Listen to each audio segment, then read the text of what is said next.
तो दोस्तों लुपिन ने अपने Q2 के नंबर को डिस्क्लोज कर दिया है। तो चलिए देखते हैं क्या है Q2 के नंबर्स के अंदर डाटा मिलियंस में। मैं आपको क्रॉस में बता रहा हूँ। तो देखिए पिछले क्वार्टर में कंपनी 6,163 करोड़ का रेवेन्यू जनरेट की थी ऑपरेशन के थ्रू। पिछले साल 5,497 करोड़ के आसपास, जबकि अभी देखें तो कंपनी का रेवेन्यू 6,831 करोड़ आपको जाता हुआ देखने को मिला। तो साल साल जाते हैं तो साल से साल कंपनी के रेवेन्यू के अंदर एक अच्छी खासी तेजी आपको देखने को मिल रही है। लगभग बोल सकते हैं आप 27 या 26% के आसपास का जंप आपको देखने को मिला है साल से साल कंपनी के रेवेन्यू के अंदर। क्वार्टरली बेस पे जाते हैं तो क्वार्टरली बेस पे भी कंपनी के रेवेन्यू के अंदर तेजी आपको देखने को मिली। यहाँ पे भी देखें तो लगभग 11 से 12% के आसपास का जंप है। तो कंपनी का रेवेन्यू देखें तो आपको साल से साल क्वार्टर बढ़ते हुए देखने को मिला है। कंपनी शो करने गया 6,831 करोड़ का रेवेन्यू इस क्वार्टर में, जबकि मार्केट का अनुमान था 6,537 करोड़ के आसपास। तो आप कह सकते हैं जितना मार्केट का अनुमान था उससे हल्का सा बेहतर आपको देखने को मिल रहा है। चलिए कंपनी खर्चे क्या निकलते हैं वो देखते हैं, क्योंकि इस क्वार्टर में बहुत सारे फार्मा सेक्टर की जो कंपनी है उनके खर्चे इस क्वार्टर में ज़्यादा देखने को मिले। तो देखते हैं इसमें क्या हुआ है। तो देखिए पिछले क्वार्टर में 4,931 करोड़ खर्च किए थे, पिछले साल 4,660 करोड़।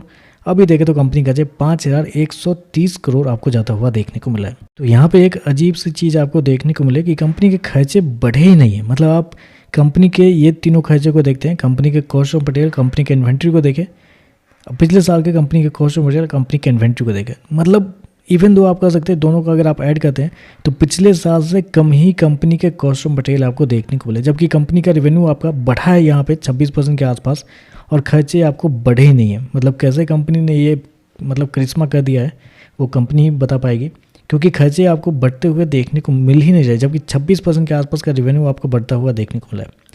जबकि इस क्वार्टर में देखें तो इस क्वार्टर में कंपनी को थोड़ा बहुत ये भी फायदा हुआ है, यहाँ पे क्या बोलते हैं फॉरेन करेंसी ट्रांजैक्शन के रूप में कंपनी को 203 करोड़ का फायदा हुआ है।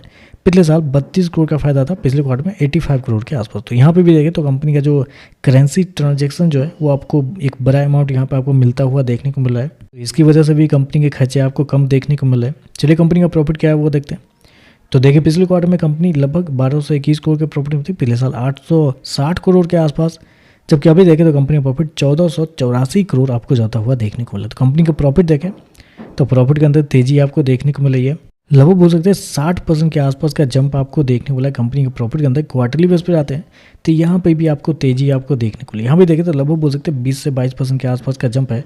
तो कंपनी का प्रॉफिट तो बहुत बढ़ते हुए देखने को मिला। इवन दो आप कह सकते हैं कि और भी बढ़ सकते थे इस क्वार्टर में, टैक्स थोड़े से ज़्यादा लग जाएंगे। मतलब आप समझ लीजिए कंपनी के नंबर इस क्वार्टर में क्या आ जाते हैं, गजब के नंबर आ जाते हैं, क्योंकि 522 करोड़ का टैक्स लगा, जबकि पिछले साल मात्र 195 करोड़, पिछले क्वार्टर में भी 194 करोड़ के आसपास। तो टैक्स ज़्यादा लगा है, उसके बावजूद देखें तो कंपनी का प्रॉफिट आपको इतना बड़ा आपको देखने को मिला है। कंपनी जो क्या 1,484 करोड़ का प्रॉफिट, जबकि मार्केट का अनुमान था 1,090 करोड़ के आसपास। तो मार्केट के अनुमान से रेवेन्यू प्रॉफिट दोनों बेहतर आपको देखने को मिला है। और ऑपरेटिंग प्रॉफिट अगर आप देखेंगे तो हैरान हो जाएंगे। कंपनी का ऑपरेटिंग प्रॉफिट साल दर साल डबल होता हुआ देखने को 105 करोड़ से 200 करोड़ आपको जाता हुआ देखने को मिला है। तो नंबर तो मतलब गजब का नंबर कंपनी इस क्वार्टर में शो कर दिया है। ईपीएस की बात करते हैं तो देखिए पिछले क्वार्टर में कंपनी का ईपीएस 26 रुपये के आसपास, पिछले साल 18 रुपये, अभी देखें तो 32 रुपये के आसपास जाता हुआ देखने को मिला है।